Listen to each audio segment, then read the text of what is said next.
Hello, my first grade class. Hope you all doing well and hope you had a nice weekend. I'm sad and sorry that we weren't able to do our Zoom classes today. Hopefully soon we can come up with a new approach or a new platform so that we can do our video classes.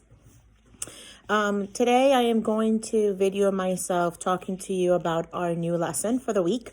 I'm going to do a brief review of assignments 3 and 4 because they do lead into this assignment, the lesson for this week, which is rules and laws in our communities. From assignments 3 and 4, we learned what it means to be a good citizen, the rights and responsibilities.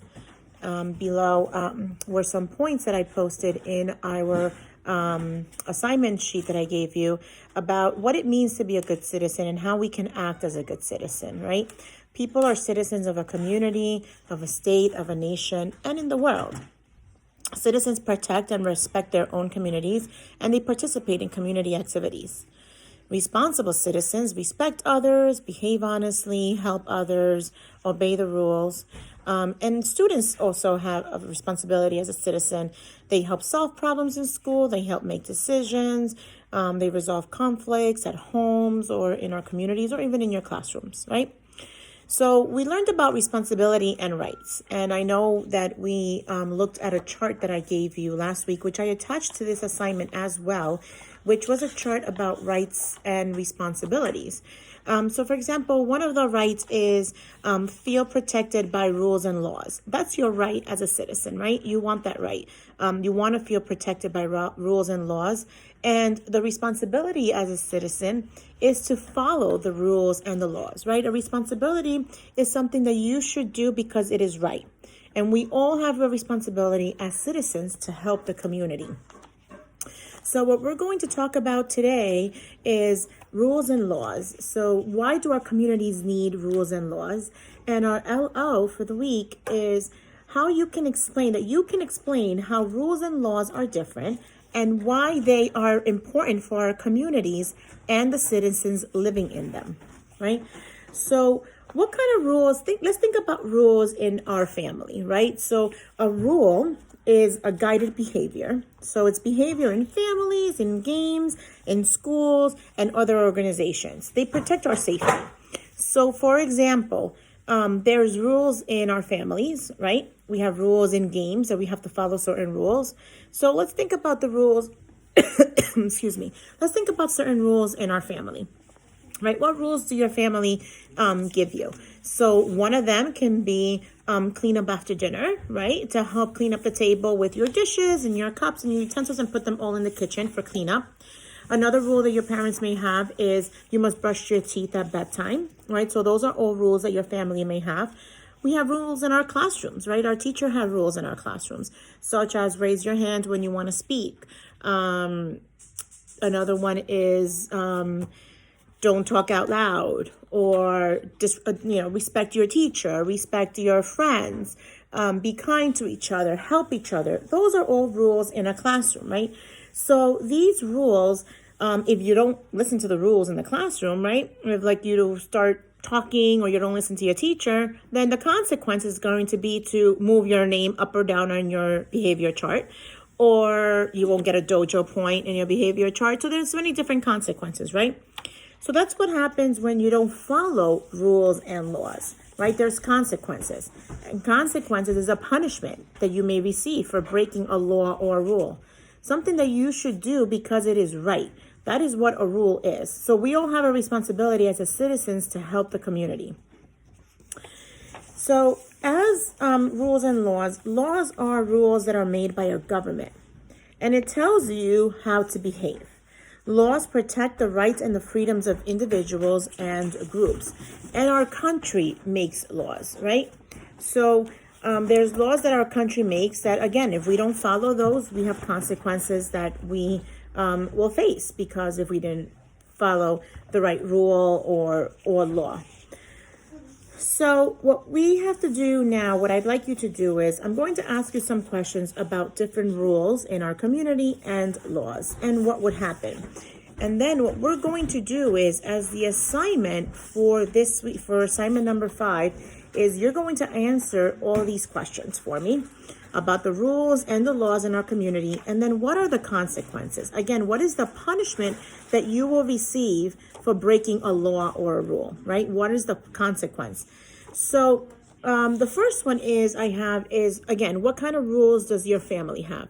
So again, your family may have rules like cleaning up after dinner, brushing your teeth, making your bed, doing chores, helping out with the laundry. Those are all different rules that your family may have. And if you don't do them, the consequence can be you won't have playtime on your electronic, or your phone will be taken away for a day or so, right? So that's the consequence for not following the rule. I discussed the rules in our school community, right? So if one of the rules is if you are talking out loud too much, or you're not listening to your teacher, or you are not raising your hand to speak. So those are all rules in your classroom or your school community that if you don't listen, again, you can move your name up or down in your behavior chart, in your clip, or you won't get Doja points. So those are consequences that you will get. So those are examples that I'd like you to give me for rules from your family, your school community, and then some consequences, okay? So you'll see in your assignment, I asked you to give me 3 rules that your family has, 3 rules from your school community, and give me 2 consequences if you don't follow those rules. Then we have laws. What kind of laws does your community have, right? Or our country have? So our country has laws. We probably have laws in our own neighborhood, in our own community. There's a law where you can't drive past a certain speed limit, past 35 speed limit in a certain street or road. And if you do, what is the consequence? You'll get a fine or a ticket because you drove past the speed limit. So those are things that you can do. I mentioned before, if you don't litter, you don't lie, you don't steal. If you get caught, what happens if you break that law? You could probably go to jail if you get caught. There's so many different consequences that you will have based on a law that you break. So I wanted you to give me 3 laws in your community or that our country has, and what happens if you break the laws, to give me 2 consequences. And then you're going to tell me how rules and laws are similar. So again, we have rules on one side, we have laws on another side, and then in the middle, how are they both different, right? So for example, I'll give you the first one. Rules and laws both have consequences, right? But they're 2 totally different things.